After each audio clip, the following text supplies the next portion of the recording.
There is currently a deadly and destructive tornado outbreak going on across wide portions of the southeast U.S. And so far, the tornadic death toll is estimated to be at more than 20.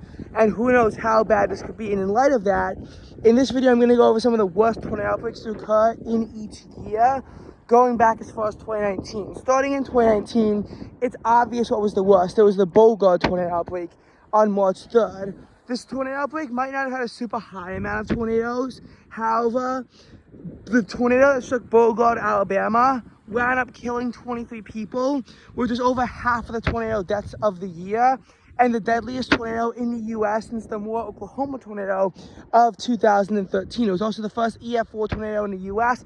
in almost 2 years. Since 2018 was only at 10 tornado fatalities and not really a big standalone outbreak. Did not have a single EF4 tornado. So this outbreak in this tornado really was the defining moment. There were plenty of other outbreaks in 2019, but none that, were really anywhere near as severe as the Bogart tornado. And the lack of really any outbreak in 2018 is why we're not going back that far. Plus, there's also a lot of other, droughts of tornadoes that affect plenty of other years, which is why, again, just didn't feel like it. 2020, obviously, the big outbreak was the Easter tornado outbreak. So 2020 saw 78 tornado deaths, which actually registered it as the deadliest years of tornadoes, since 2011. Obviously, 2012, 2013, 2014 were each bad but progressively less deadly years. And then we sort of see in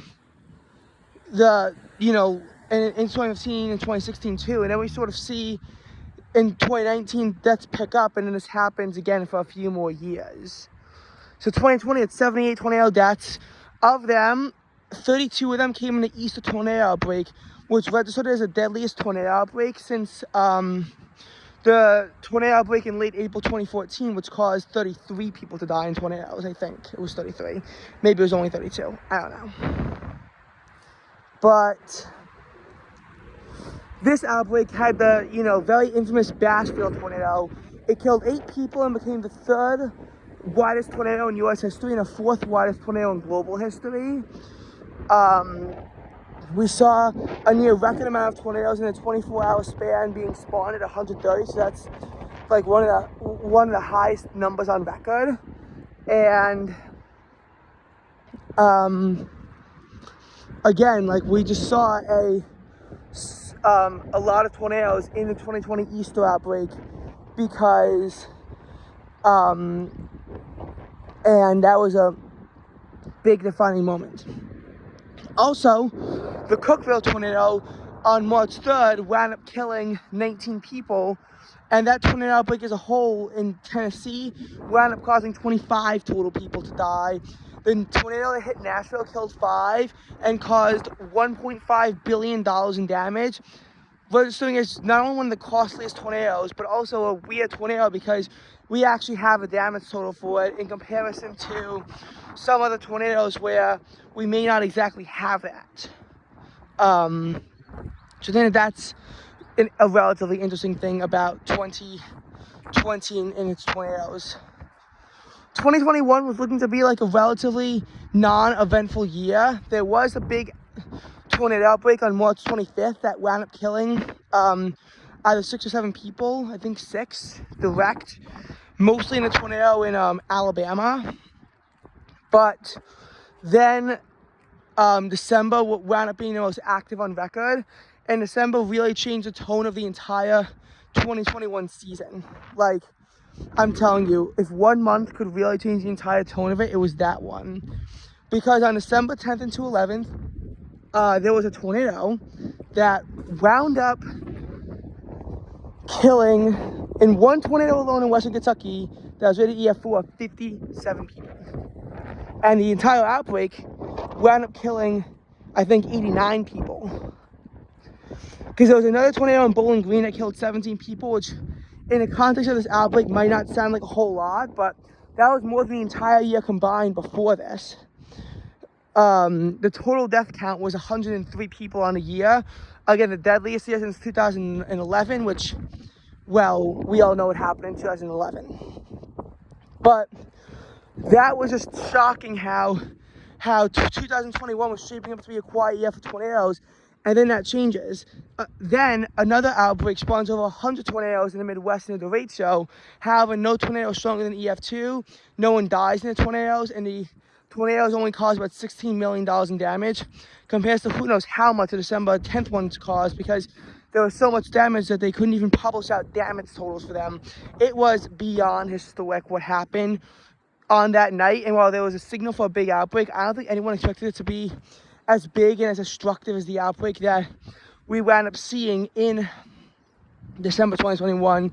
Again, a quiet year that wound up flipping in an instant into becoming, a historic year for tornadoes, and it's all because of one tornado outbreak, and that really stands out. 2022 was what 2021 was initially supposed to be. Only 23 people died in tornadoes, which is the quietest since 2018. In 2022, 2022, we saw, what was it? We saw the Winterset tornado in Iowa kill 7 people, I'm pretty sure. And I think the outbreak as a whole wound up killing 8. It might have been 6 or 7, but I think it was 7 and 8. And initially, March looked promising to continue this trend of tornadoes, but again, there wasn't really a whole lot of impact in these tornadoes. And even though we had, lots of outbreaks in the end of March and beginning of April, tornado activity then really died down after that. And there wasn't really, any big outbreak that occurred after that to really change things. There was a bit of an uptick in activity in November, but again, there weren't really any tornado-related fatalities or anything catastrophic out of them. And again, same for an outbreak in December, which led to a relatively low death total. 2023 had 83 deaths, which if not for 2021 would have been the deadliest on record since 2011. A large part of that came in 2 outbreaks at the end of March. March 24th to 27th, I think, killed 23 people, of which 17 deaths occurred in the Rolling Fork tornado. And then you had a bunch of tornadoes in March 31st and April 1st, another historic tornado outbreak that occurred, where we wound up seeing, I think, what was it, like 23, oh no, not 20, I think 27 people wound up dying in that outbreak.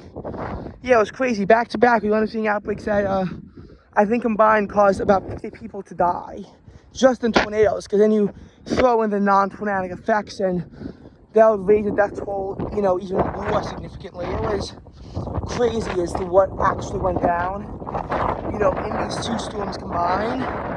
But then, as I remember, it wound up calming down after that. And even though June was a bad month for tornadoes, after that, which again, not common, and we did, see some destructive outbreaks towards the end of the year.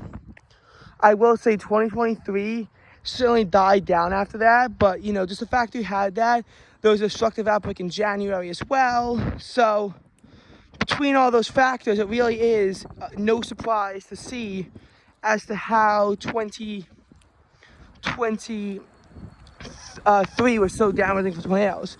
2024, there was an outbreak that killed dozens. I'm not sure exactly how many died. In a sequence from May 19th to 27th, and again, it was a sequence, and sequences can be arbitrarily defined. The death toll for the year was 58, so that was the big standout outbreak. But again, it's just 2024 is weird with how many tropical tornadoes occurred and how destructive those wound up becoming, which was highly unusual. So again, 2025 is already shaping up to be a rough year. We'll see what winds up happening in this outbreak and whether or not it can really go down as a historical one.